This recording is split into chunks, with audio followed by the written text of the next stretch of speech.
C'est le pasteur Achille qui va nous apporter la parole aujourd'hui. Et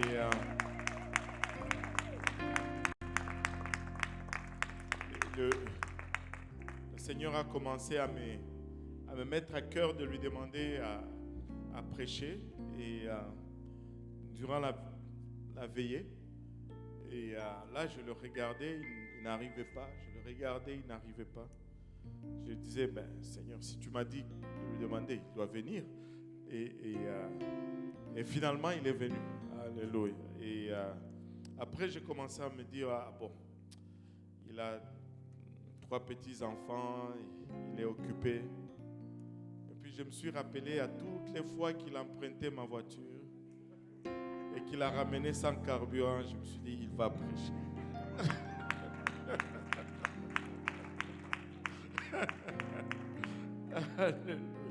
Je sais qu'il a cherché la face du Seigneur pour nous et qu'il a une parole pour nous. Et comme ça nous a été déjà exhorté, recevons cette parole par la foi. Et ce que Dieu va nous demander, on va le faire. Amen. Pasteur Achille, viens. Je sais que tu as une parole pour nous aujourd'hui. N'hésite pas à la donner. Fais-le sans crainte, ni faveur, ni hésitation. Prêche la parole.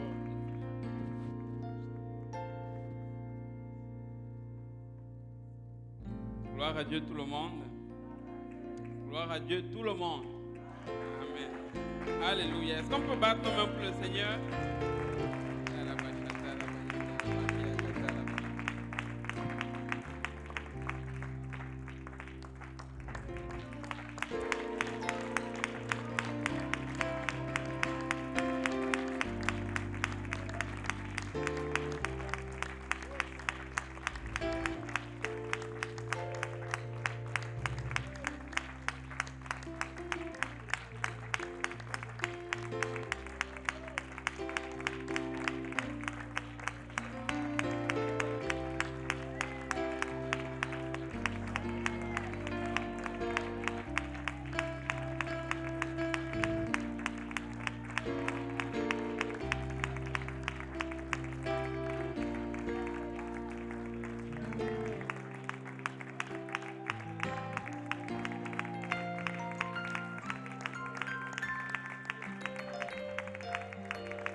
Alléluia. Amen. Alléluia. Le Seigneur est bon, n'est-ce pas? Amen. Qui est content d'être dans la maison du Seigneur? Alléluia. Nous servons un Dieu bon, nous servons un Dieu fidèle. Alléluia. Une fois, nous étions en route vers l'enfer, mais il a plu au Seigneur de nous amener vers son admirable lumière. Amen. Il ne faut pas que tu oublies d'où le Seigneur t'a sorti. Amen. Et, des fois, quand on sert le Seigneur pendant un moment, on commence à oublier d'où le Seigneur nous a tirés. Effectivement, je me rappelle qu'une fois, je prenais la voiture de Pasteur Kaozi et j'utilisais sa voiture pour aller partout et je ne mettais pas le carburant. Et j'ai l'impression qu'aujourd'hui, le Seigneur est en train de me punir pour ça. C'est probablement pour ça que je prêche aujourd'hui. J'ai l'impression. Hier, je me demandais, Seigneur, qu'est-ce que je t'ai fait? Pourquoi est-ce que c'est moi qui dois prêcher? Et je dois vous dire, c'était vraiment pas une chose évidente pour me préparer pour aujourd'hui. Je ne sais pas. Il y a de ces jours où tu te prépares et puis tu as l'impression que ça coule. Et je dois vous avouer qu'aujourd'hui, ou hier soir, cette nuit, j'ai beaucoup bagarré. Mais je crois que le Seigneur a quelque chose en réserve pour nous. Amen. Et si on se fie à la parole du Seigneur, pas à la parole du frère Achille, le Seigneur va faire quelque chose. Amen. Il n'y a pas de puissance dans la parole du frère Achille, mais il y a la puissance dans la parole du Seigneur. Alléluia. Peu importe comment elle sort, elle a la puissance de nous délivrer. Amen. Peu importe comment elle sort, elle a la puissance de nous relever. Amen. Alléluia. J'aimerais rendre gloire au Seigneur et remercier Pasteur Kaozi, évidemment, pour tout ce qu'il fait. Combien ici aiment leur pasteur? Amen. Alléluia. Laissez-moi vous dire d'entrée de jeu, vous ne pouvez pas être sauvé sans pasteur. Nous avons tous besoin d'un pasteur. Amen. Dans le monde, ils ont des stars, ils ont des idoles, ils ont des mentors qui ne sont pas nécessairement des pasteurs, mais nous avons le privilège d'avoir des pasteurs comme mentors. Des gens qui ont un droit de regard sur nos vies, et des gens qui nous aiment. Amen. Ils investissent la parole de Dieu en nous et jamais nous voulons prendre cela pour acquis. Amen. Et merci beaucoup, Pasteur Kaozi, pour tout l'investissement. Je l'ai dit, je le signifie vraiment, je le pense vraiment. Si ce n'était pas de pasteur Kaozi, je ne serais peut-être pas devant vous aujourd'hui. Bien évidemment, ce n'est pas un homme qui sauve, c'est Dieu qui sauve, mais Dieu utilise un homme pour sauver. Dieu utilise un homme pour nous prêcher la parole de Dieu, pour nous encourager, pour nous, quand on est down, pour nous relever et pour nous donner des bons conseils. Amen. Et Pasteur Kaozi, définitivement, c'est cet homme-là que le Seigneur a utilisé dans ma vie pour m'impacter, non seulement moi, mais ma femme, la sœur Agnès, que je profite pour honorer en passant. Amen. Elle n'est pas là, elle est en train d'aider à l'église de l'Est. Amen. Gloire à Dieu. J'aimerais aussi rendre honneur au pasteur Luc. Alléluia. Il fait un travail extraordinaire à Montréal-Nord. Ça fait longtemps que je n'ai pas été à Montréal-Nord, mais je vois les vidéos et c'est la classe. C'est vraiment de la classe à Montréal-Nord et nous aimons beaucoup Pasteur Luc qui est en train de faire un travail. Laissez-moi vous dire une chose. La première fois que je suis venu à l'église, l'une des raisons pourquoi je suis resté, c'était à cause du sourire de Pasteur Luc. J'arrive, puis c'était la toute première fois, c'était un service de 13 heures. Puis moi, je suis habitué à voir des gens plates dans le monde, ok? Et puis là, j'arrive, je vois un monsieur qui est gloire à Dieu. Il me salue. Comment ça va, mon frère? Bienvenue dans la maison du Seigneur, toujours en joie. Puis là, je me demande, mais qu'est-ce qui se passe avec ce monsieur, en fait? Je n'ai jamais vu quelqu'un qui a autant de joie, quelqu'un qui a autant d'énergie. Et là, quand je suis rentré à la maison, je me suis dit, je vais retourner à cette église-là, parce que les gens qui sont dans cette église-là, il y a quelque chose en eux qu'il n'y a pas dans le monde. Amen.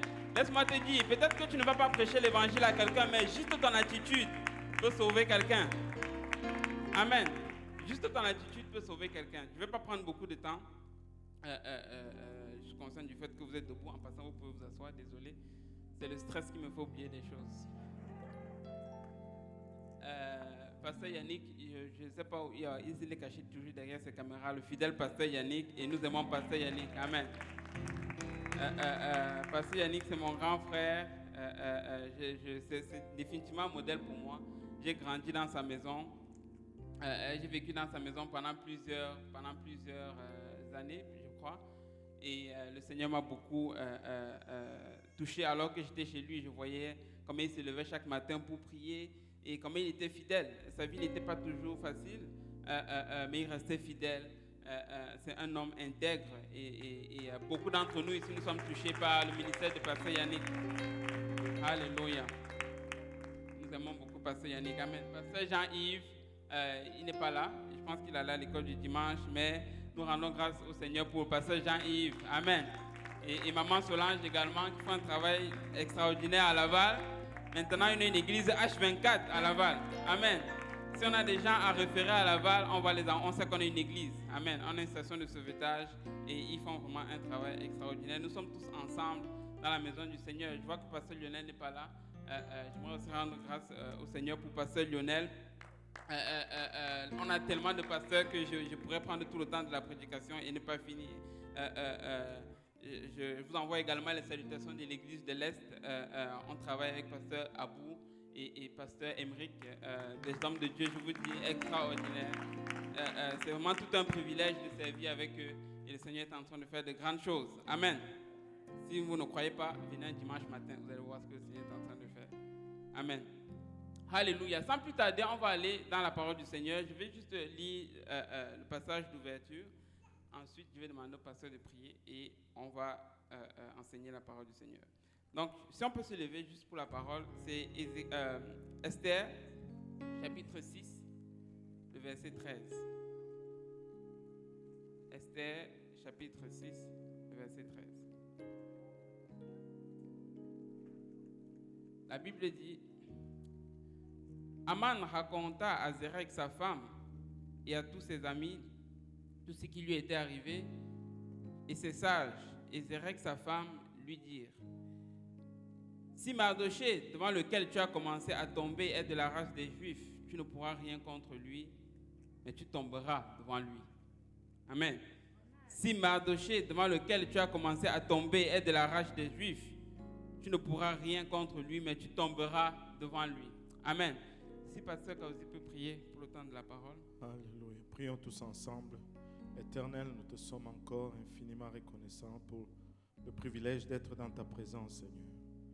Papa, alors que nous venons pour entendre de ta part, nous réalisons également combien nous sommes des hommes naturels, des hommes charnels, papa. Et cette parole qui est esprit, Seigneur, est folie pour nous et de nous-mêmes, nous ne pouvons ni la comprendre ni la recevoir. C'est pourquoi nous prions, Père, que tu nous aides aujourd'hui. Aide ton serviteur afin qu'il puisse nous donner, papa, cette parole sans crainte, ni faveur, ni hésitation. Ouvre-nous tous ensemble afin que nous puissions recevoir de ta part. Seigneur, que cette parole trouve une place dans nos cœurs où elle va germer, y produire de fruits et que ce fruit nous conduise jusque dans la vie éternelle. Et c'est avec action de grâce dans le cœur que nous te prions ainsi. Dans le nom précieux de Jésus, nous disons tous au nom de Jésus.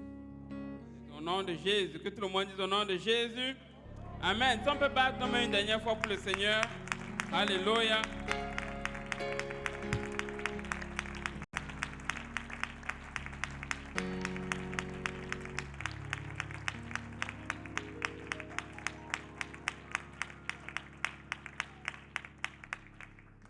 Amen. Vous pouvez vous asseoir dans la présence du Seigneur. Content de voir mon ami, le frère Pascal. Alléluia. Moi, je prenais la voiture du pasteur Kauzi, je la remettais sans carburant. Mais lui, il prend ma voiture et il la gratte. Donc, je pense que c'est ça, il est allé à un autre niveau. Mais le Seigneur est bon quand même.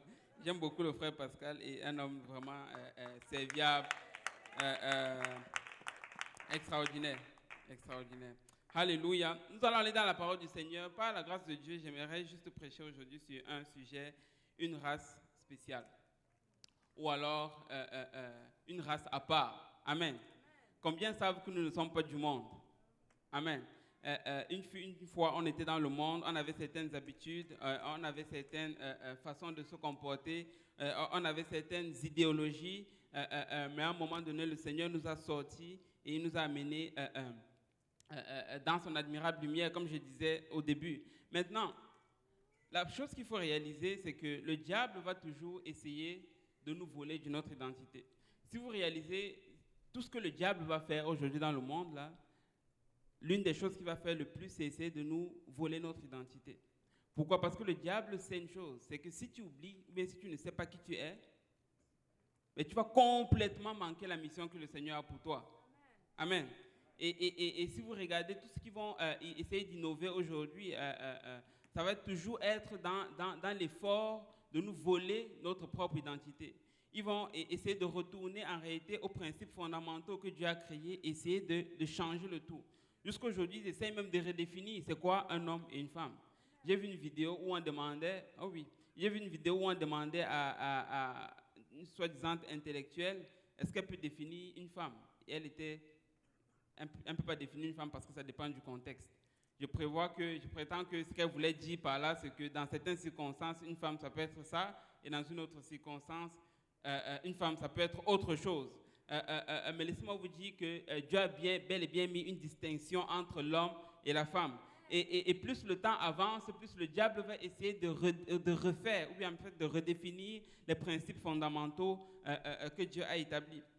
Et il a commencé ce jeu-là depuis, en réalité, le jardin d'Éden.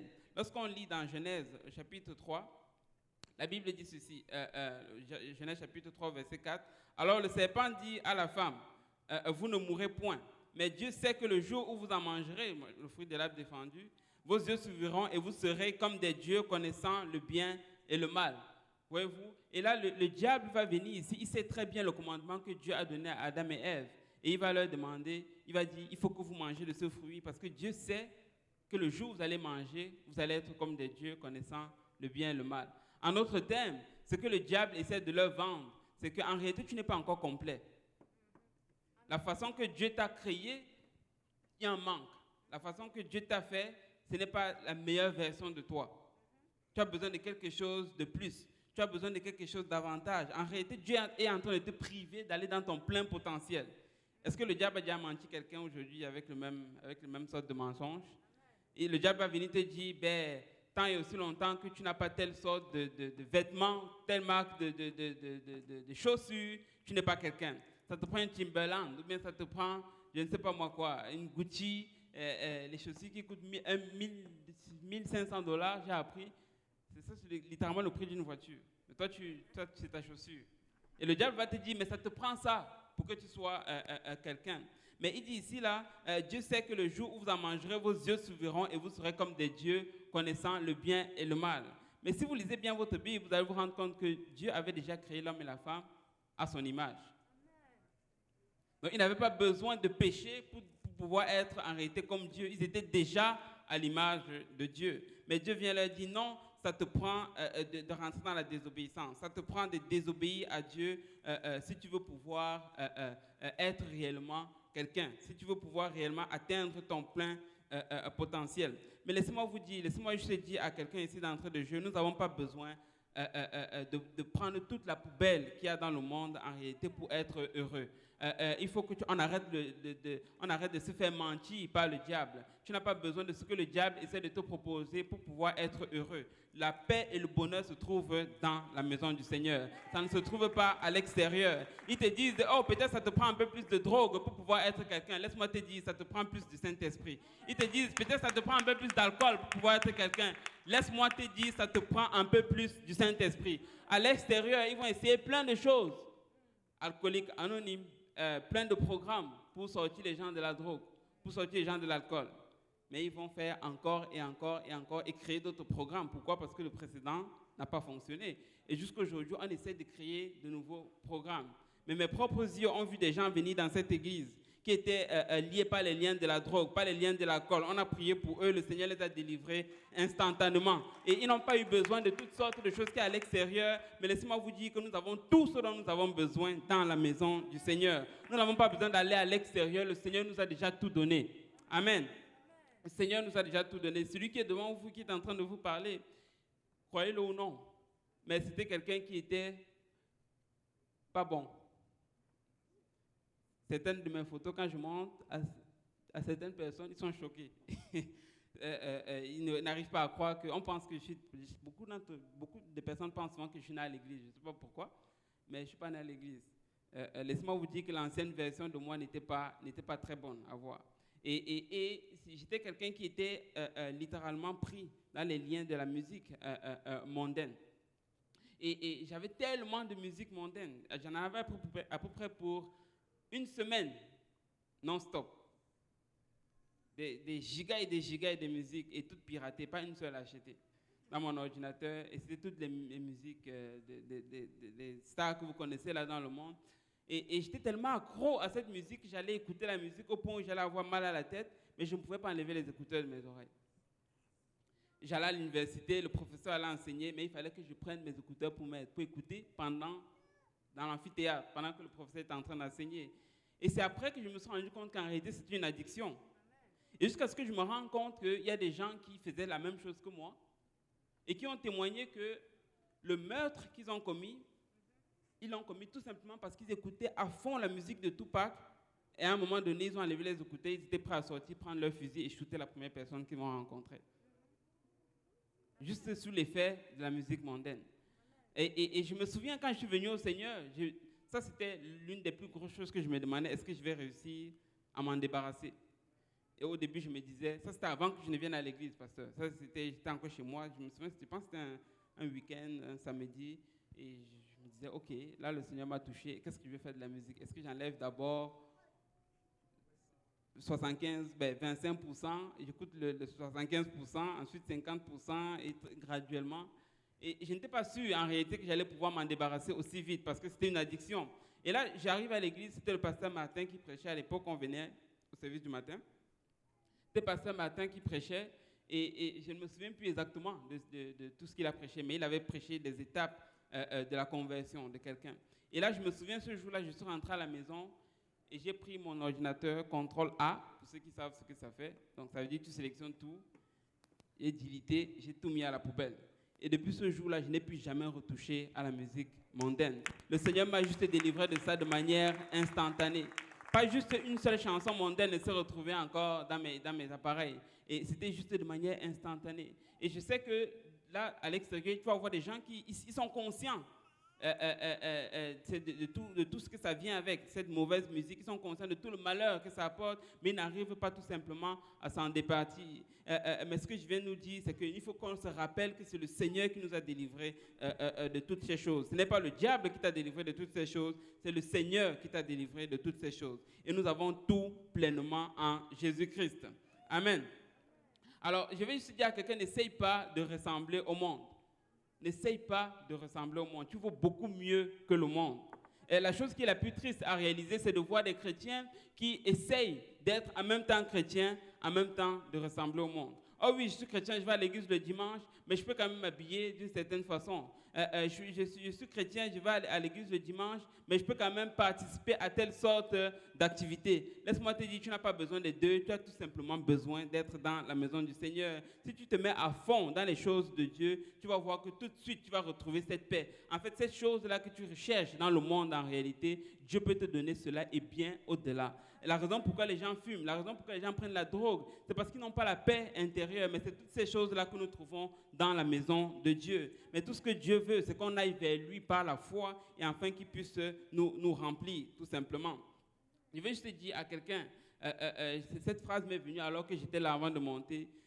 J'espère que pour personne ici, ton héros, c'est un joueur de basket. J'espère que la personne ton modèle, ce n'est pas un joueur de soccer ou bien un joueur de hockey. Laisse-moi te dire, si ton modèle, c'est quelqu'un du monde, c'est juste une question de temps, tu vas devenir comme ton modèle. Amen. Si c'est ton modèle, c'est parce que tu veux être comme lui. Amen. Quelqu'un du monde, quelqu'un qui je ne sais pas moi, qui a certaines habitudes, certaines façons de se vêtir, certaines façons de faire, je ne vois pas en quoi est-ce que ça peut être le modèle d'un chrétien. Ta vie est tout le contraire en réalité de ce que la Bible nous enseigne. Comment est-ce qu'il peut être ton modèle? Je vois des chrétiens poster toutes sortes de choses sur WhatsApp. Des fois, je suis même choqué. Je suis choqué. Je me demande, est-ce que c'est bien quelqu'un de l'église qui a posté ça ou est-ce que c'est quelqu'un du monde? Là, tu te demandes, est-ce qu'on est en train de courir après deux choses? Quand on est dans le monde, on veut être comme le monde, mais quand on est dans l'église, on veut faire comme l'église. Laisse-moi te dire, tu n'as pas besoin de ressembler au monde. Tu n'as pas besoin de faire ce que le monde fait. Tu as plein de modèles dans la maison du Seigneur que tu peux copier. Pasteur Lionel peut très bien être ton modèle. Pasteur Luc peut très bien être ton modèle. Pasteur Kauzi peut très bien être ton modèle. Tu n'as pas besoin d'aller chercher un modèle dans le monde. Alléluia. Nous devons juste arriver à un autre niveau d'amour pour le Seigneur. Nous devons juste arriver à un autre niveau d'amour pour le Seigneur. Laissez-moi vous dire, la meilleure façon en réalité d'avoir une vie pitoyable, c'est d'essayer de vivre deux vies. Le dimanche, tu es à l'église. Le lundi, tu as l'étude biblique. Le mardi, tu es au bar. Le mercredi, tu as l'étude biblique. Le jeudi, je ne sais pas moi, peut-être tu sois même évangélisé, I don't know. Vendredi, tu es au service des jeunes. Samedi, tu es en boîte. Et dimanche, tu es à l'église. Tu ne vas pas pouvoir y arriver de cette façon.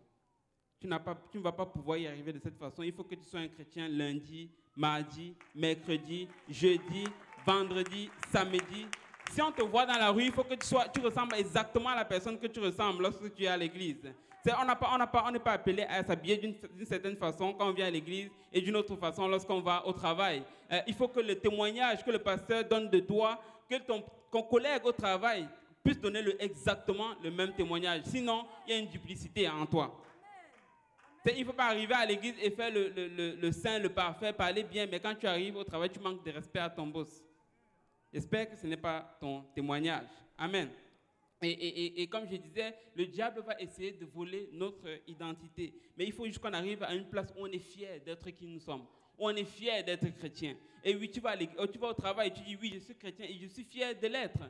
Et je ne sais pas comment ils ont découvert à mon travail que j'étais pasteur. Je ne leur ai pas dit. En fait, même l'affaire de pasteur, je ne sais même pas d'où ça sort en réalité. Pour commencer. Avant même pas frère, ils disent pasteur. Je suis comme, ok, ça sort d'où? Et moi, je ne leur ai pas dit. Tout ce que je leur ai dit, c'est les jurons et autres, s'il vous plaît, pas moi. Amen.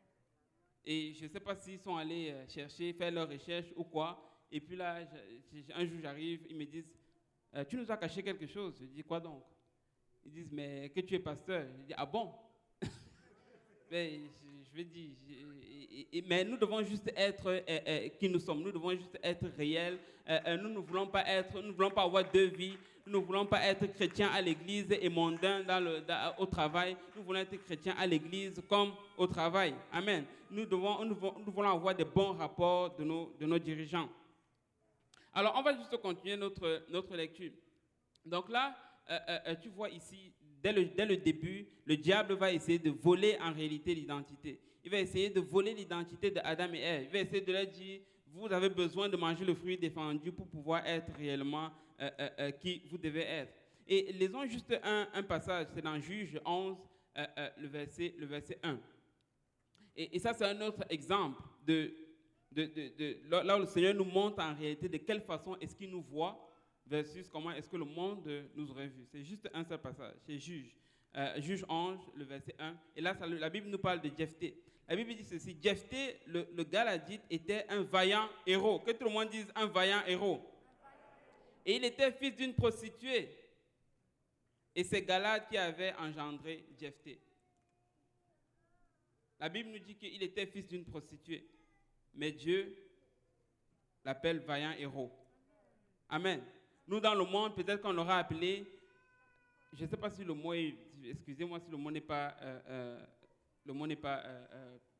clean, mais dans le monde, peut-être qu'on l'aura appelé bâtard, ou alors, comment ils appellent ça, adultérin, pour être plus poli. Voyez-vous?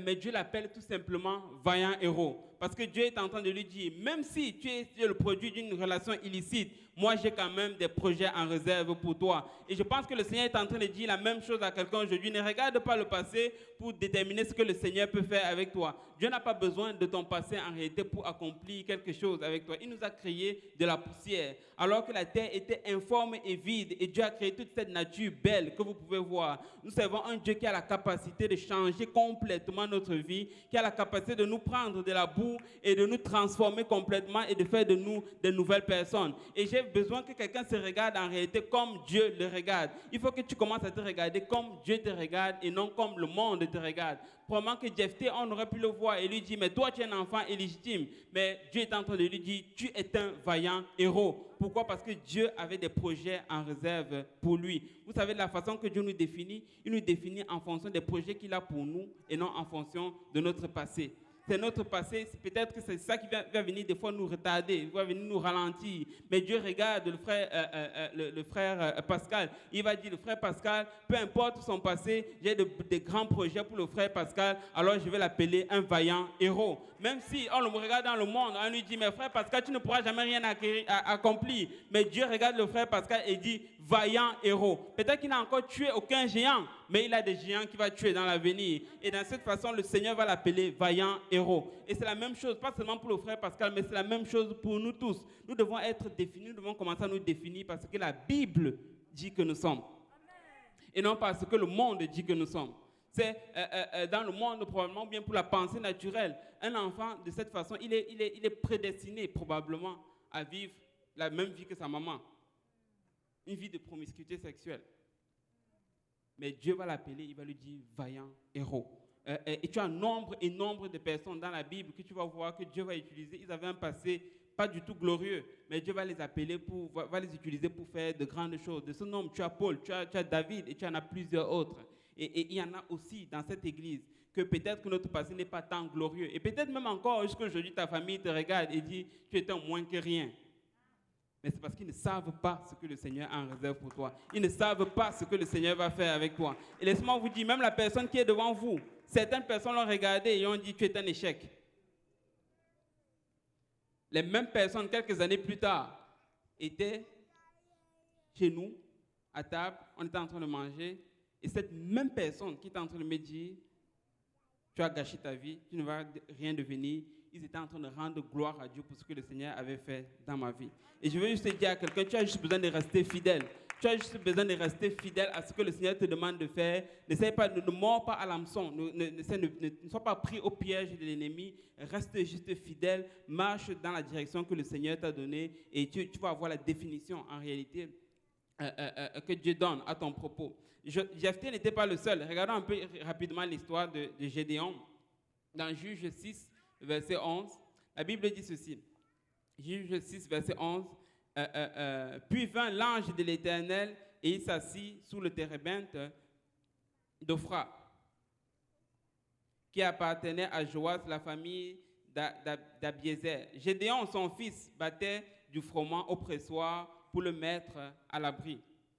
La Bible dit ceci au verset 12. L'ange de l'Éternel lui apparut et lui dit, « L'Éternel est avec toi, vaillant héros. » Le pasteur Lionel a brossé un mot par rapport à ceci. Et la Bible va appeler ici, ou bien l'Éternel va appeler ici Gédéon, vaillant héros. Et Dieu ne va pas l'appeler vaillant héros parce qu'il avait accompli nécessairement de grandes choses, du moins à cette époque. En réalité, comme le pasteur Lionel a dit, il avait plein de doutes dans son cœur. En fait, la raison même pourquoi est-ce que Dieu l'appelle de cette façon, c'était certainement parce que Dieu avait vu que Gédéon était en train de batailler en réalité avec son identité. Il avait une crise identitaire, si je peux dire ça comme ça. Et le verset 13, en réalité, nous le prouve. Le verset 13 dit ceci. Gédéon lui dit, « Ah, mon Seigneur, si l'Éternel est avec nous, pourquoi toutes ces choses sont-elles arrivées? Et où sont tous ces prodiges que nos pères nous ont racontés?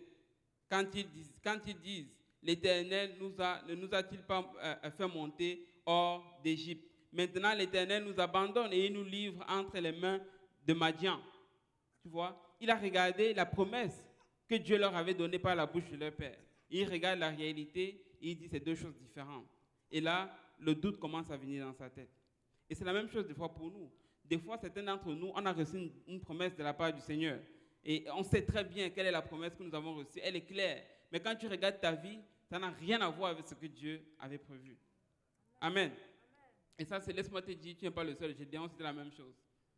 Il y en a plein d'autres, c'était la même chose. Joseph, c'était la même chose. Dieu lui a fait plein de promesses. Mais à un moment donné, sa vie, il regarde, il dit, mais est-ce que ce que Dieu me promettait, c'était le contraire qui allait arriver? Oui, est-ce qu'il y a quelque chose en réalité que je n'ai pas compris?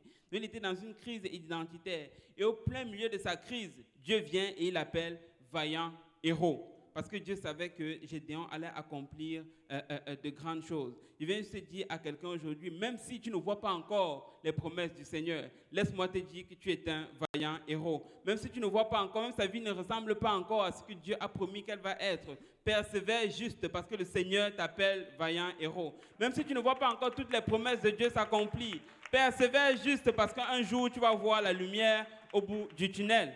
Amen. Nous devons juste continuer d'évangéliser. Nous devons juste continuer de faire l'œuvre de Dieu. C'est peut-être qu'aujourd'hui tu vas sortir, tu ne vas pas récolter, tu ne vas pas avoir les fruits escomptés. Peut-être que demain tu vas faire et puis tu ne vas pas avoir le fruit que tu t'attendais à avoir. Ou bien tu ne vas pas avoir les résultats que tu t'attendais à avoir. Mais laisse-moi te dire, continue juste de persévérer. Tout ce que tu as besoin de faire, c'est de rester fidèle. Si le Seigneur t'a demandé d'évangéliser, évangélise encore. Si le Seigneur t'a demandé de prier, et je pense que c'est le cas de nous tous, continue de prier. Si le Seigneur t'a demandé d'intercéder, continue d'intercéder parce qu'un jour, le Seigneur va juste amener le réveil. Un jour, les promesses que le Seigneur a données vont juste s'accomplir. Il n'est pas un homme pour mentir, ni le Fils de l'homme pour revenir sur ce qu'il a dit. Ce qu'il a dit va s'accomplir et ça va s'accomplir certainement. Ne dit-il pas dans sa parole que si cette promesse tarde, attends-la parce qu'elle va s'accomplir. Il ne dit pas juste qu'elle va s'accomplir, mais il dit qu'elle va s'accomplir certainement. C'est sûr que la parole de Dieu va s'accomplir. Tout ce que nous avons besoin de faire, c'est de continuer de faire ce que le Seigneur nous a appelé à faire. Et je vais être honnête avec vous. Des fois, je suis fatigué d'aller au centre-ville chercher les gens. Mais je vais continuer d'y aller. Des fois, j'arrive et les gens qui m'ont dit qu'ils allaient venir ne viennent pas. Mais le dimanche d'après, je prends encore le frère Pascal. On y va. Si je suis fatigué, je lui donne le volant, il conduit, il gratte la voiture, c'est pas grave, mais on y va. Amen. Mais on va continuer de chercher ces âmes-là. On va continuer de faire l'œuvre de Dieu. Ce n'est pas le moment de faire les calculs. Ce n'est pas le moment d'essayer de dire non, il faut agir avec sagesse. Je préfère agir sans sagesse et faire quand même, plutôt que de m'asseoir et de ne rien faire. Je pense qu'on a trop longtemps été pris dans ce piège-là. Oh, il faut agir avec sagesse, il faut agir avec sagesse. C'est vrai. Mais pas au prix de ne rien faire. Amen. Je préfère juste faire, après que le pasteur vienne me corriger et dire non, ici, ajuste cela. Au moins, j'aurais fait quelque chose. Plutôt que de m'asseoir et de ne rien faire et de juste voir les autres travailler. Parce que vous savez quoi? La fin est réellement proche. Et laissez-moi vous dire, il y a une moisson là à l'extérieur. Les gens ont soif comme pas à peu près. Ne pensez pas que c'est juste les gens qui ont un style de vie. Le Seigneur est en train de les envoyer de partout, du nord, du sud, de l'est et de l'ouest. Des fois, on manque même de voitures pour aller les chercher. Voyez-vous? Mais le Seigneur est juste en train de travailler, mais nous devons mettre la main à la pâte. C'est le moment que tout le monde soit impliqué. J'étais content d'entendre tout à l'heure que les jeunes, avec Pasteur Lionel, sont impliqués. Mais c'est le moment que les moins jeunes s'impliquent aussi. C'est le moment que la première génération revienne en réalité à l'œuvre, mette la main à la pâte et commence à travailler. C'est le moment que les vieux également fassent ce qu'ils peuvent faire. Peut-être qu'ils ne peuvent pas aller au centre-ville avec nous, mais ils peuvent certainement faire quelque chose. Mais c'est le moment que nous tous nous mettions la main à la pâte pour que le Seigneur fasse son œuvre. Et ça ne va pas arriver par hasard que le Seigneur va doubler les églises. Bien évidemment, nous ne pouvons pas le faire par nous-mêmes. Mais le Seigneur attend que nous fassions notre part. Et lui, il va faire sa part. Amen. Lorsque nous faisons ce que nous pouvons faire, ben Dieu va faire ce que nous ne pouvons pas faire. Amen. Peut-être que nous ne pouvons pas doubler une église en un an. Mais on peut aller chercher chaque âme. Un après un après un. Laissez-moi vous dire, des fois, on invite une seule âme. Et il dit, parfait, je viens le dimanche d'après. Et le frère Pascal va témoigner.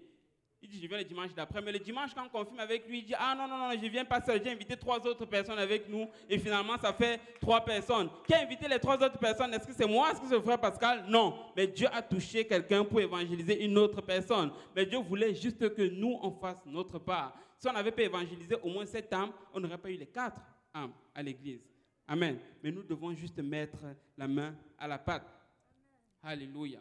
Donc là, Dieu va appeler ici Gédéon, vaillant héros. Et évidemment, par la suite, Dieu va faire une grande œuvre avec lui. Maintenant, le passage que nous avons lu en ouverture, revenons-y un peu. La Bible nous dit ici, là, je vais juste relire le verset 13. Aman raconta à Zerek sa femme et à tous ses ennemis tout ce qui lui était arrivé. Et ses sages, et sa femme, Sarak, sa femme, lui dirent: si Mardochée, devant lequel tu as commencé à tomber, est de la race des Juifs, tu ne pourras rien contre lui, mais tu tomberas devant lui. L'histoire, je pense que pour la plupart d'entre nous, elle nous est familière, donc on la connaît un peu, mais je vais juste récapituler un peu avant d'arriver au propos. Donc là, ici, on est dans la période où le peuple juif était en réalité en captivité à cause de leur désobéissance. Ils étaient en captivité babylonienne, et c'était la 3e année en réalité du règne du roi Assuérus. Il y en a eu plusieurs qui se sont succédés les uns après les autres. Et là, Assuérus, c'était sa 3e année de règne. Et là, à un moment donné, il a décidé d'organiser une fête, en réalité, pour montrer sa grandeur. Et j'ai été surpris, ça c'est juste une parenthèse, j'ai été surpris de voir ceci. Vous vous imaginez, il était tellement riche, Assuérus, qu'il a fait une fête pendant 180 jours. Une fête de 180 jours. C'est combien de mois, les mathématiciens, là? Hein? 6 mois. 6 mois. Chaque jour, la fête, tu t'imagines une fête pendant 180 jours. Pendant 6 mois, une demi-année, il est en train de faire la fête. Et son argent ne finit pas. C'est lui qui paye la boisson pour tout le monde. C'est lui qui paye la nourriture pour tout le monde. Et chaque jour, il monte ses richesses. Vous vous en rendez compte? Jour après jour, il monte ses richesses, pendant 180 jours. Ça lui a pris 6 mois pour lui monter toutes ses richesses. Mais le type, il devrait être riche. Et là, peut-être, quand je lisais ça, je pensais à moi, je me disais, peut-être que je dois montrer mes richesses à quelqu'un. Après 180 secondes, je pense qu'on aura fait le tour. Mais lui, c'est 6 mois, littéralement 6 mois, pour montrer toutes ses richesses. Donc, il va faire cette fête-là pendant 6 mois. Et la Bible nous dit qu'après ça, il va dire, OK, maintenant, ça va être le moment pour moi de montrer aussi la beauté de ma femme. Et il va faire une autre fête de 7 jours pour juste montrer aux gens à quel point sa femme est belle et ainsi de suite. Et donc, le roi va donc faire cette fête-là et il va appeler au 7e jour de cette seconde partie de fête, il va appeler 7 eunuques pour aller chercher sa femme qui s'appelait Vasti, pour venir justement la présenter auprès des siens pour qu'on voit en réalité sa beauté et tout le reste. Et là, comme vous le savez très bien, Vasti va décliner la requête du roi Assuérus, et ceci va le mettre de colère. Il venait de faire 6 mois de fête où tout le monde était en train de le vénérer. Et là, à la toute fin, sa femme, en réalité, lui manque de respect. Et pour lui, il a vu ça comme une disgrâce. Et donc, Assuérus va commencer à demander les conseils. Il va commencer à demander qu'est-ce qu'il doit faire, en réalité, à cause du fait que sa femme a refusé de venir. Il va appeler ses conseillers. Ses conseillers vont lui dire, ce n'est pas juste contre toi, ô roi, que Vasti a désobéi, mais c'est contre tous les autres. Et elle est en train de donner un mauvais exemple à tout le peuple. Donc il faut que tu la punisses en réalité sévèrement. Et contre toute attente, pas contre toute attente, comme on s'attendait bien, ben, finalement, la reine Vasti a été démise de ses fonctions. Et c'est de cette façon que Esther va venir finalement à la royauté, donc en remplacement de Vashti. Et la Bible dit ceci dans le verset 3. Esther chapitre 3, le verset 2. Tous les serviteurs du roi qui se tenaient à la porte du roi fléchissaient les genoux et se prosternaient devant Aman, car tel était l'ordre que le roi a donné à son égard. Mais Mardochée ne fléchissait point les genoux et ne se prosternait point. Donc là, ce qui arrive, c'est qu'après un moment donné, le roi, il va élever Aman à une grande position. Et là, tous les gens arrivaient et ils se prosternaient devant Aman, devant un homme. Ils se prosternaient devant lui et il adorait. Mais Mardochée, pour sa part, il a dit, je ne vais pas me prosterner devant lui. Savez-vous pourquoi? Parce que Mardochée connaissait son identité. Et il savait qu'un juif ne se prosterne pas devant un homme. Il adore le seul et l'unique vrai Dieu. Est-ce que vous vous souvenez de l'histoire des 3 jeunes Hébreux? Ils ont refusé de se prosterner et Mardochée a dit, je ne vais pas me prosterner devant toi, Aman, même si tu as une haute estime auprès du roi. Souvent, on va être prompt à faire la volonté de Dieu jusqu'à ce que, disons, le diable augmente un peu de niveau. Et je ne sais pas, peut-être que si c'était quelqu'un d'autre à la place de Mardochée, il allait dire, bon, c'est quand même Aman, il allait commencer à trouver les raisons, il allait se prosterner devant lui. Mais malgré le fait que même Mardochée, il avait trouvé en quelque sorte grâce aux yeux du roi. Mais il a préféré en réalité mettre toute la renommée qu'il avait de côté et prendre le risque de ne pas se prosterner devant Aman. En réalité, lorsque Mardochée refusait de se prosterner, il était en train de mettre en réalité même sa vie en péril. Tout simplement parce qu'il ne voulait pas perdre son identité. Mais la Bible nous dit ici là, que Mardochée ne fléchissait point les genoux et il ne se prosternait point. Et j'ai l'impression que c'est la même chose que l'Église doit faire. Comme je disais d'entrée de jeu, aujourd'hui, il y a beaucoup de choses qui deviennent normales. Avant, quand tu étais homosexuel, c'était quelque chose de... Je donne un exemple. C'était quelque chose de bizarre. N'est-ce pas? Quand les gens avaient honte, en réalité, d'être homosexuel. C'était quelque chose de bizarre. Mais aujourd'hui, j'ai l'impression que c'est même... pas que c'est l'inverse. Mais aujourd'hui, c'est devenu complètement normal. Et c'est normal de parler avec un homosexuel. En réalité, si tu viens et que tu dis à un homosexuel qu'il y a quelque chose de pas correct, ou bien si tu parles de ça et que tu dis que tu trouves que ce n'est pas correct, on va te considérer comme quelqu'un de bizarre. On va dire qu'il y a un problème avec toi. Ça, c'est la société dans laquelle on vit. Mais j'ai l'impression que peut-être 50 ans en arrière, ce n'était pas le cas. Parce que le diable est tout simplement en train d'essayer de redéfinir en réalité tous les principes de base que le Seigneur a mis en place. Mais laissez-moi vous dire que peu importe ce que le diable envoie, nous on va continuer de prêcher la parole de Dieu. Peu importe si le diable, le monde commence à dire que telle chose est correcte et pas correcte, nous on va dire que ce que la Bible dit que c'est pas correct, nous on va prêcher la même chose, on va dire que ce n'est pas correct. Si la Bible dit que l'homosexualité c'est une abomination aux yeux de Dieu, c'est la même chose que nous allons prêcher. Peut-être qu'ils vont nous envoyer des flèches, peut-être qu'ils vont essayer de nous persécuter à cause de cela, mais nous allons continuer de prêcher la parole de Dieu. Nous devons rester juste droit sur la parole et ne pas changer notre identité. La promiscuité sexuelle, le divorce et toutes ces choses, ce sont des choses qu'aujourd'hui la société est en train de prôner, mais nous devons savoir exactement qui nous sommes et ne pas fléchir les genoux devant ce que le diable envoie devant nous. Et comme je disais tantôt, nous ne voulons pas ressembler au monde. Nous ne voulons pas faire comme le monde fait, parce que le Seigneur nous a fait de manière différente. Nous sommes un peuple à part, nous sommes une race spéciale. Nous n'avons pas besoin d'être comme le monde. Nous n'avons pas besoin de faire comme le monde. Et j'aimerais juste encourager aujourd'hui, peut-être que certains d'entre vous, vous avez contemplé peut-être l'idée de retourner dans le monde. Peut-être que tu as servi le Seigneur pendant un moment et tu te dis, peut-être qu'il est temps pour moi de retourner dans le monde. Laisse-moi te dire, il n'y a rien de bon pour toi dans le monde. Tu n'as pas besoin de rester dans le monde. Reste juste dans la maison de Dieu, continue de persévérer et le Seigneur va te donner ce dont tu as besoin. Et la Bible dit que les pleurs viennent la nuit, mais le matin vient l'allégresse. Et nous devons juste continuer de faire confiance au Seigneur. Un peu comme le psalmiste me dit, il dit ceci dans le psaume 130, le verset 6. Il dit, mon âme compte sur le Seigneur, plus que les gardes comptent sur le matin, et les gardes comptent sur le matin. Nous devons compter sur le Seigneur. C'est peu importe comment ça devient difficile dans la maison du Seigneur, nous voulons juste rester dans la maison du Seigneur. Peu importe comment ça devient dur, même si les jours deviennent mauvais, nous restons juste dans la maison du Seigneur parce que les jours meilleurs s'arrivent. Les jours meilleurs, s'en viennent. Et le soleil va venir. Il dit aussi sûr que le soleil se lève. De la même façon, c'est sûr que le Seigneur va être bon envers nous. Il n'y a pas de nuit sans matin. Pourquoi on parle de nuit, c'est parce qu'il faut qu'il y ait le matin aussi. C'est donc aussi vrai que peut-être tes troubles sont, mais laisse-moi te dire qu'il y a bel et bien une fin à cela. Parce que la Bible dit que les ténèbres ne régneront pas toujours. Un jour, le soleil va se lever. J'aimerais juste encourager quelqu'un. Si tu étais en train de contempler, de retourner dans le monde, laisse-moi t'encourager, mon frère et ma soeur. Le secours est en route. Persévère juste encore et le Seigneur va se pointer. Tu n'as pas besoin de prendre ce que le diable te propose. Reste juste dans la maison du Seigneur. Ce n'est pas le moment de faire les compromis. Amen. Nous pouvons vraiment prendre cet exemple de Mardochée. Donc là, je vais accélérer parce que je pense que le temps est en train de jouer contre moi.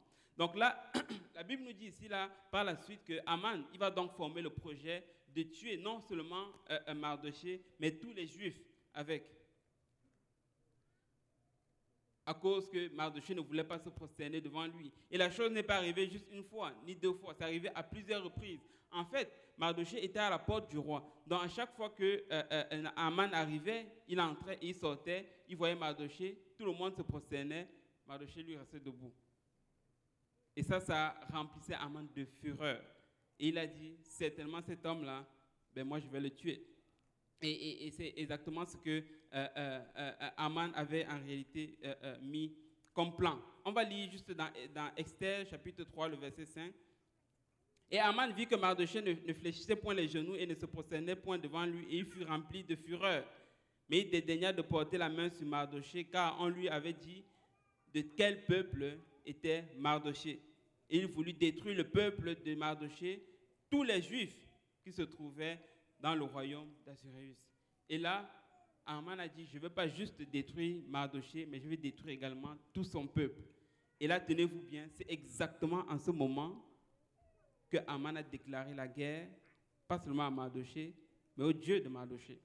Parce qu'il voulait s'en prendre au peuple juif. Et laisse-moi te dire, quand le diable vient et qu'il profère des menaces contre toi, et qu'il commence à essayer de t'attaquer, il n'est pas juste en train de déclarer la guerre à toi, il est en train de déclarer la guerre au Dieu des cieux, au Dieu qui t'a créé, le même Dieu que Mardochée servait, le Dieu qui a créé les cieux et la terre. Allez regarder maintenant dans le compte du Seigneur, il ne perd aucune bataille.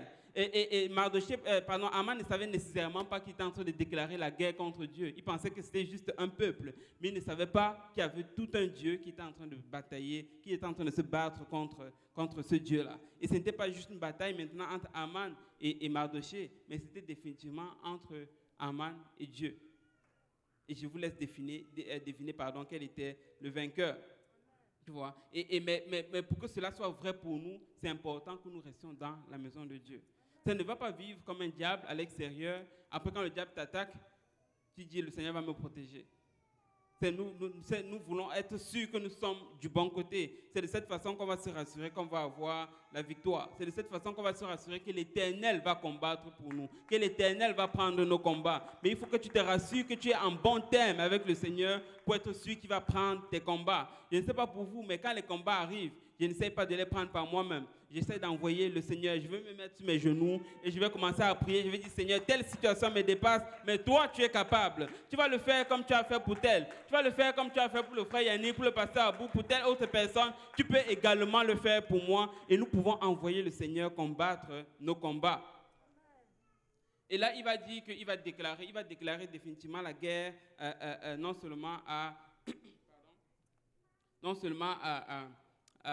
Mardochée, mais également à tous les Juifs. Mais regardez ce que la Bible dit dans Esther, le chapitre 5, le verset 14.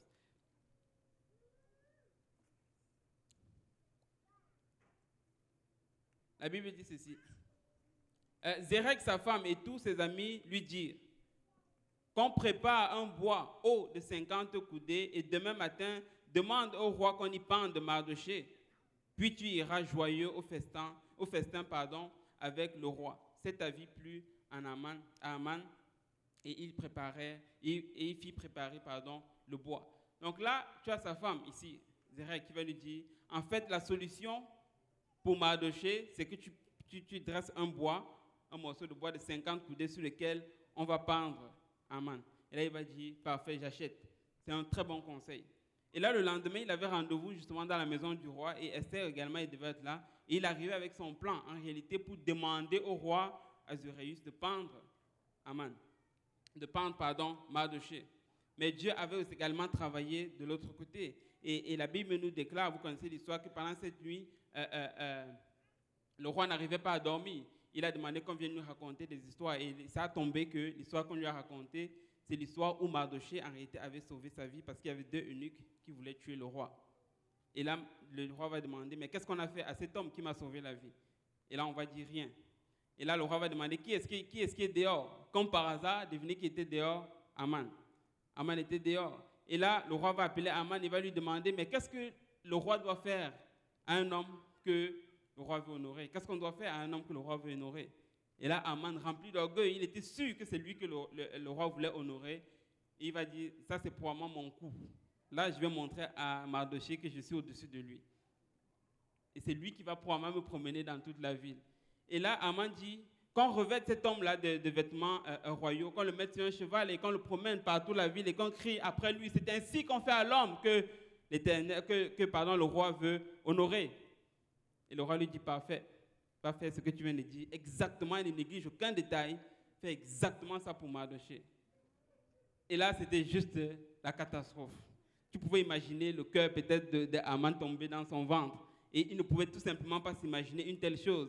Il arrivait là pour demander qu'on pende Mardoché, mais il arrive et le roi demande plutôt qu'il élève Mardoché. Mais là, il ne pouvait pas refuser ce que le roi avait demandé. Mais laisse-moi juste te dire, ce que le diable ce que le diable a prévu puis t'ajoute. C'est exactement cet outil-là que le Seigneur va utiliser pour t'élever. Tu n'as pas besoin de te battre contre ce que le diable envoie contre toi. Fais juste confiance au Seigneur. Le Seigneur a la possibilité de prendre l'âme du diable et de retourner cette arme contre le diable. Tu n'as pas besoin de craindre le diable. Tout ce que tu as besoin de faire, c'est de rester fidèle. Tout ce que tu as besoin de faire, c'est de rester fidèle au Seigneur. C'est lui qui est le maître des temps et des circonstances. Amen. Qui aurait cru que le roi allait manquer de sommeil ce jour? Je suis certain que c'est certainement Dieu qui a envoyé un esprit peut-être pour l'empêcher de dormir. Parce que pendant que nous sommes en train de faire nos plans, savez-vous quoi? Dieu travaille également, il fait des choses que nous ne sommes pas en train de voir. Pendant que Dieu était en train de préparer la délivrance pour Mardoché peut-être était en train de prier et il ne voyait pas que le roi était en train de manquer, il était en train d'avoir des insomnies. Mais laisse-moi te dire, peut-être que tu n'es pas en train de voir ce que le Seigneur est en train de faire. Mais laisse-moi te dire que le Seigneur est en train de concocter les plans pour te faire sortir de là où tu es. Mais si tu restes fidèle, c'est alors que le Seigneur va te sortir de là. Mais si tu sors de la maison de Dieu, c'est là que tu vas manquer complètement tout ce que le Seigneur réserve pour toi. Et ça, c'est ce qu'on appelle en réalité la gauche de Dieu. C'est quand il travaille lorsqu'on ne voit pas. Dieu n'a pas toujours besoin de nous montrer ce qu'il est en train de faire. Mais j'ai confiance que le Seigneur est en train de travailler pour moi. J'ai confiance que le Seigneur est en train de préparer un plan pour me faire sortir de ma situation. Je viens juste encourager mon frère et ma soeur. Laisse-moi te dire, continue. Ne jette pas ton identité à la poubelle. Reste qui le Seigneur t'a demandé d'être parce qu'il est en train de prévoir le moyen d'en sortir. Peut-être que tu es en train de passer à travers l'enfer. Mais laisse-moi te dire, tu ne vas pas rester dans cette situation parce que Dieu est en train de prévoir le moyen de t'en faire sortir. Mais nous devons juste rester fidèles. C'est malgré tout ceci, Mardoché ne s'est pas prosterné devant Aman. Mardoché n'est pas arrivé devant Aman, il a dit je vais me prosterner. Il restait toujours fidèle, il restait toujours debout. Ainsi donc, Aman va commencer à promener en réalité Mardoché partout et il va dire c'est ainsi qu'on fait à l'homme que... Il va crier littéralement, c'est ainsi qu'on fait à l'homme que le roi veut honorer. Et pour moment, chaque fois qu'il disait ça, pour moment que ça le rongeait. Qu'est-ce qui se passe? Pour moment qu'il avait le vertige, il ne comprenait pas. Mais il était obligé de le faire. La Bible ne dit pas la suite que quand il est retourné, il s'est littéralement couvert de voile. Tellement il avait honte. Et là, il retourne chez lui. Et devinez qui rencontre? Sa même femme. Vous vous souvenez le conseil que sa femme lui avait donné? Va prendre le bois. 50 coudées et demande qu'on pende Mardoché. Mais là, il retourne voir Mamie, le conseil que tu m'as donné là, je ne sais pas, c'est un peu en train de donner comme on pensait. Et regardez le conseil que sa femme lui donne, c'est quand même assez surprenant. Et Esther 6, le verset 13, c'est celui qu'on a lu en entrée. Haman raconta à Zérek, sa femme, et à tous ses amis, tout ce qui lui était arrivé. Et ses sages et Zérek, sa femme, lui dirent: si Mardoché, devant lequel tu as commencé à tomber, est de la rage des Juifs, tu ne pourras rien contre lui, mais tu tomberas devant lui. C'est elle-même qui a dit plutôt, va prendre le bois et faire pendre Mardoché. Mais c'est elle-même qui est en train de dire, si les Juifs, laisse tomber l'affaire parce que tu vas perdre la bataille. Laisse-moi vous dire, le diable peut-être envoie les choses contre nous. Mais si tu es un chrétien, le diable ne pourra rien faire contre toi. La bataille est perdue d'avance pour le diable et elle est gagnée d'avance pour toi. Là, même si c'était vrai pour les Juifs, qu'en est-il des gens qui sont rachetés par le sang du Seigneur Jésus-Christ? Laissez-moi juste vous dire, le diable ne peut gagner aucune bataille contre nous parce que nous sommes une race élue, un sacerdoce royal. Regardez ce que la Bible dit dans 1 Pierre 2,9. Vous, au contraire, vous êtes une race élue, un sacerdoce royal, une nation sainte, un peuple acquis, afin que vous annonciez les vertus de celui qui vous a appelé des ténèbres à son admirable lumière. Laissez-moi juste réitérer à quelqu'un, nous sommes une race à part et nous sommes une race intouchable. Le diable a beau essayer tout ce qu'il veut, mais il ne pourra jamais nous toucher parce que nous sommes définitivement une race à part. Et c'est notre Dieu qui combat pour nous. Lorsque le diable vient contre moi, ce n'est pas moi qui déclare la bataille. Il déclare la bataille à l'Éternel des armées, celui-là qui ne perd aucune bataille. Ainsi il en est pour moi et s'il en est pour vous tous, ici mes frères et sœurs. J'aimerais juste rappeler à quelqu'un, ne mets pas ton identité de côté. L'identité que le Seigneur t'a donnée, elle est la bonne. Elle est celle qui va te permettre de passer à travers tous les traits enflammés du malin, à travers tout ce que le diable va essayer d'envoyer contre toi. Nous devons juste rester chrétiens. Nous devons juste rester chrétiens. La raison pourquoi des fois nous perdons nos batailles, c'est parce qu'on arrête d'être chrétien. C'est parce que des fois on veut aider Dieu. Ou bien des fois on veut y aller par nos propres moyens. Mais si on laisse le Seigneur combattre nos batailles, je le répète encore, le Seigneur ne perd aucune bataille. Il ne peut perdre aucune bataille. Le jour où il va perdre une bataille, il arrête d'être Dieu. Et tout ce que tu as besoin de te rassurer, c'est que c'est toujours l'Éternel qui combat pour toi. Laissez-moi vous dire, l'Éternel combat pour cette église. Ils ont envoyé plein de choses en pensant que ça allait arrêter l'église. Nous y voici, nous sommes en train toujours d'avoir l'église. Les églises sont en train de doubler après le Covid. Peut-être qu'on pensait que les églises allaient être vidées, mais les églises sont en train de doubler après le Covid. On n'évangélise même plus certaines personnes, c'est eux qui nous appellent pour dire qu'ils veulent venir à l'église. On a des services où 3, 4 personnes reçoivent le Saint-Esprit. Aujourd'hui, je ne sais pas combien de personnes ont reçu le Saint-Esprit à l'Est, mais c'était juste incroyable. Il y avait des gens, je pense que c'était au moins 3 ou 4 personnes qui ont reçu le Saint-Esprit, au moins 2 personnes qui étaient baptisées. Et ce sont des choses que nous voyons chaque dimanche. Laissez-moi vous dire, ça n'arrive pas juste les dimanches, ça arrive dans les études bibliques le lundi, ça arrive dans les études bibliques le mardi, ça arrive en milieu de semaine. Parce que le Seigneur est en train d'utiliser l'arme que le diable avait pointée contre nous pour nous détruire. Le Seigneur est en train d'utiliser cette même arme-là pour le frapper, pour envoyer le coup contre le camp de l'ennemi. Mais nous devons juste continuer. Nous devons juste continuer de travailler parce que nous sommes une race à part. Nous sommes une nation élue. Amen. Nous sommes un peuple acquis. J'aimerais juste finir avec un dernier passage. Je pense que je ne l'ai pas ici. C'est dans Esther.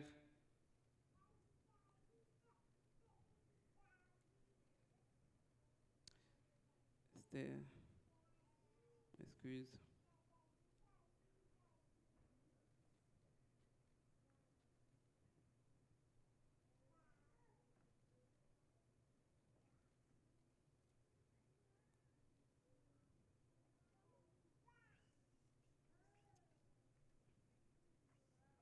Je pense que je vais le trouver comme ça. Voilà. Merci. Esther 8, le verset 17. Donc ça, c'était bien évidemment après que Haman en réalité a été pendu et que tout le monde a vu en réalité ce que Dieu avait fait pour son peuple. Et ça, c'est quelque chose d'assez drôle qui arrive, mais je pense que c'est la même chose qui va arriver dans notre temps aujourd'hui. Moi, je pense que Dieu ne va rien mettre dans la Bible par hasard. Il y a de ces choses-là que, oui, ça nous raconte de l'histoire, mais en même temps, c'est prophétique. Et la Bible dit ceci dans Esther 8, le verset 17, pardon.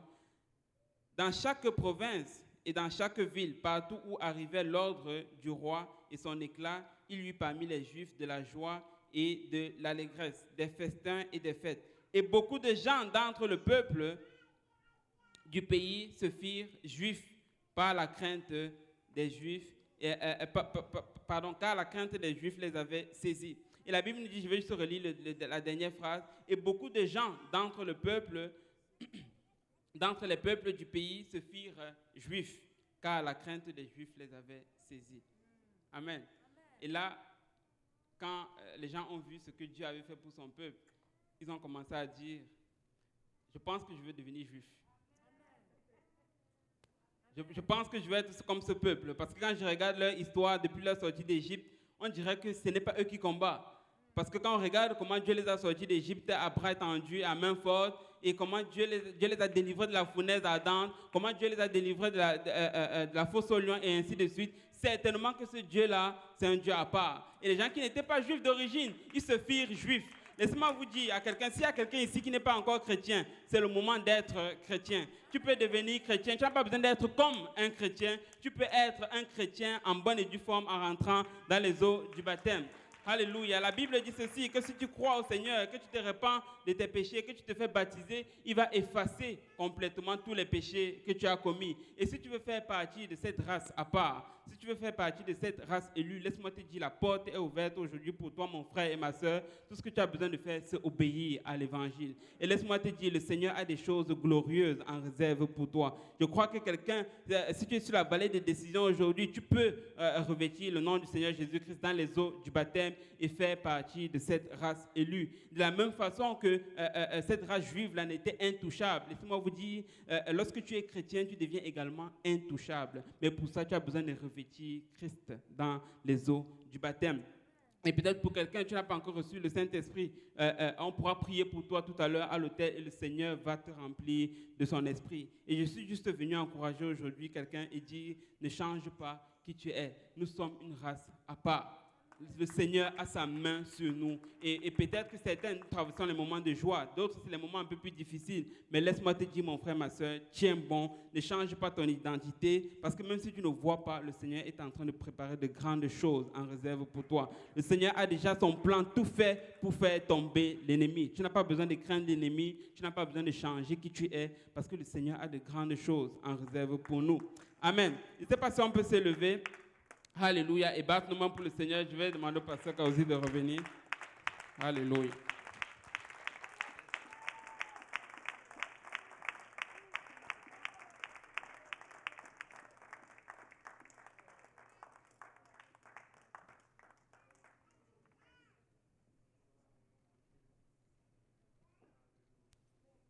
Gloire au nom de Jésus. Je pense que on peut faire le lien maintenant avec ce qui a été dit avant et le message. Peu importe, on va faire ce que le prédicateur demande qu'on fasse. Amen. Alléluia. On va faire ce que le prédicateur demande qu'on fasse. Et Dieu veut que nous demeurons fermes. Dieu veut que nous persistons dans notre marche. Peu importe les circonstances, nous gardons le cap. Nous sommes en train d'aller quelque part et nous allons arriver quelque part. Dieu est au contrôle. Peu importe ce que tu traverses, Dieu est au contrôle. Regarde ton voisin, dis-lui, Dieu est au contrôle. Alléluia. Dieu est au contrôle. Amen. Alléluia. Est-ce qu'on peut l'adorer pour un moment? Est-ce qu'on peut élever nos voix? Est-ce qu'on peut parler au Seigneur pour un moment? Alléluia. Il est digne de tout honneur. Il est digne de toute louange.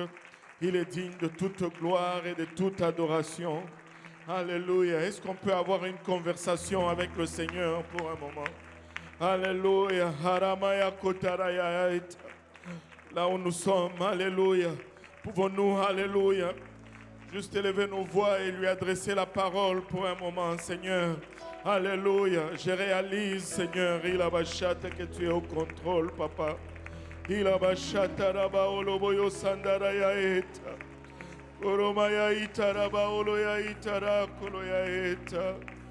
Alléluia, alléluia, Jésus. Alléluia, alléluia. Le Seigneur n'est pas ambivalent, alléluia. En ce qui concerne son peuple, il n'est pas ambivalent. Il a bachata, le Seigneur choisit un camp, alléluia.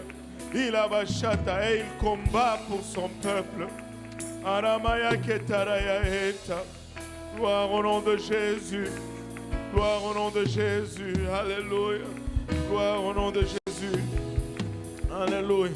Et dans chaque province et dans chaque ville, partout où arrivait l'ordre du roi et son édit, il eut parmi les Juifs de la joie et de l'allégresse, des festins et des fêtes. Et beaucoup de gens d'entre le peuple du pays se firent juifs. Beaucoup de gens d'entre le peuple du pays se firent juifs. Pourquoi ne pas se faire juif aujourd'hui? Alléluia. Pourquoi ne pas rejoindre, alléluia, cette race élue aujourd'hui? Pourquoi ne pas faire partir de ces peuples péculiers aujourd'hui? Et si vous êtes là et que vous ne l'êtes pas encore, vous pouvez le devenir aujourd'hui. Vous pouvez revêtir de son nom dans les eaux du baptême aujourd'hui. Nous avons l'eau, nous avons des vêtements de rechange et ça ne prend que votre obéissance. Alléluia. Je veux revêtir le nom de Jésus-Christ. Je veux lui appartenir aujourd'hui. Alléluia. Et si vous êtes là et que vous n'êtes pas encore rempli du Saint-Esprit, avec l'évidence de parler en langue, vous pouvez, alléluia, le recevoir aujourd'hui. Car la promesse est pour vous, pour vos enfants et pour tous ceux qui sont au loin en aussi grand nombre que le Seigneur notre Dieu, alléluia, les appelle. Alléluia. Il a vachata. Alléluia Jésus. Alléluia Jésus. Alléluia Seigneur. Et si, alléluia, nous pouvons, et si nous nous rassemblons à l'avant pour un moment, les hommes à ma gauche, les hommes à ma gauche, les dames à ma droite. Alléluia. Il a vachata. Parle à ton voisin, dis-lui, viens, allons ensemble, parlons au Seigneur. Allons prier pour un moment ensemble. Hiramaya kotaraya eta.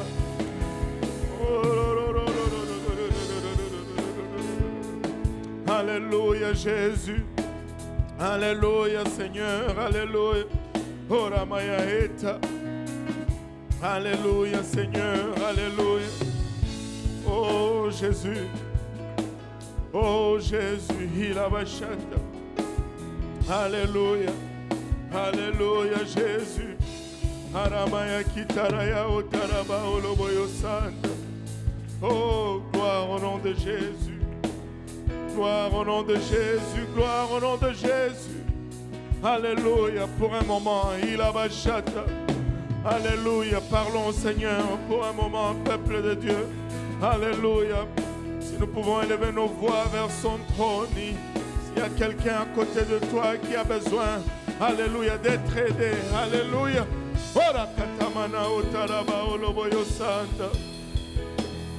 Oh oui, Jésus. Oh oui, Seigneur. Alléluia. Oh, katamanaya itaraba oloboyo santa. Oh, Jésus. Oh oui, Seigneur. Aramaya kitaraya ota. Oh oui, Jésus. Iramaya ketereae. Jésus. Alléluia. Papa, il a bachata. Alléluia.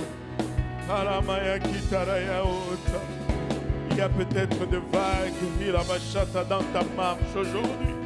Mais laisse-moi te dire, il est au contrôle, il a bachata. Alléluia. Aramaya ketaraya etaraba oloboyo santa. Il est au contrôle, alléluia. Il est au contrôle, il a bachata.